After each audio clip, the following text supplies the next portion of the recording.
What we're going to do for this stretch, we're going to use this blue band for the lats. Now, Nearest is going to pop his hand through the band and then almost wrap his hand around. So even with the palm up to the ceiling, if he was to let go of the hand, the band is still firm on the wrist. So he's getting a little bit extra support there. So now he's going to grab hold of the band. So it's really important that the palm is facing up towards the ceiling. Okay, he can then use his other hand to grip around his wrist to help keep his hand in that position. It's very easy for the hand to just start turning on its own when you're going into this stretch. So now what we're going to do, he's going to push his hips back a little bit, he's going to lean down with his upper body, and then what he's going to do is take one leg, and then he's going to step backwards in this position. Okay, so from here, he's pushing his upper body down to the ground, but he's keeping that spinal position, so he's not having a massive arch in the lower back, he's not rounding up the back or anything like that. Now, from this position, you might feel a stretch already in the lats. Now, typically, most people will start around the armpit, around here, maybe a little bit down here, but the key then is the next stage to progress is then to rotate to the side.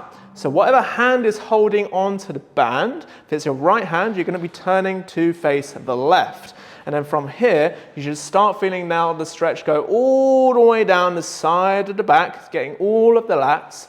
And it's very, very important that Nearest is really using this resting hand. It's not really a resting hand, really, because he's holding onto the wrist to keep that hand with the palm facing up to the ceiling.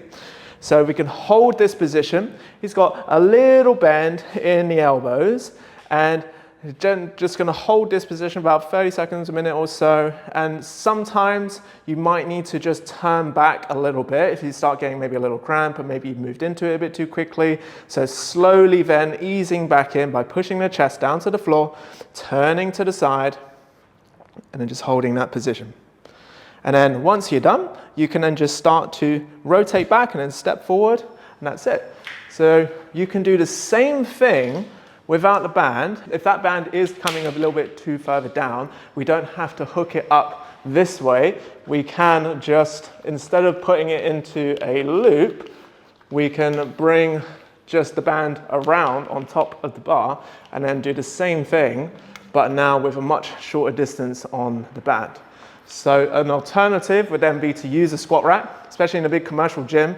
It's going to be hard to get hold of a squat rack. So we can do the same thing on here, and it's actually a little bit easier to keep your palm faced up. So we can actually now put the hand onto the bar, okay, with the palm facing upwards. So we've got our underhand grip, and then from here, we're then going to get one foot to go back. So that's it. That whatever side that you're stretching, the arm is up, is that leg that's going to go back. Okay, so from here, we're pushing the chest down to the floor. Of course, we're not dropping the head down. We're trying to keep the head in the same line going down the spine. And from here, we're still gripping fairly hard up here. They're then going to turn to the side from here. And we're getting that stretch all along the lats, so the back and the armpit.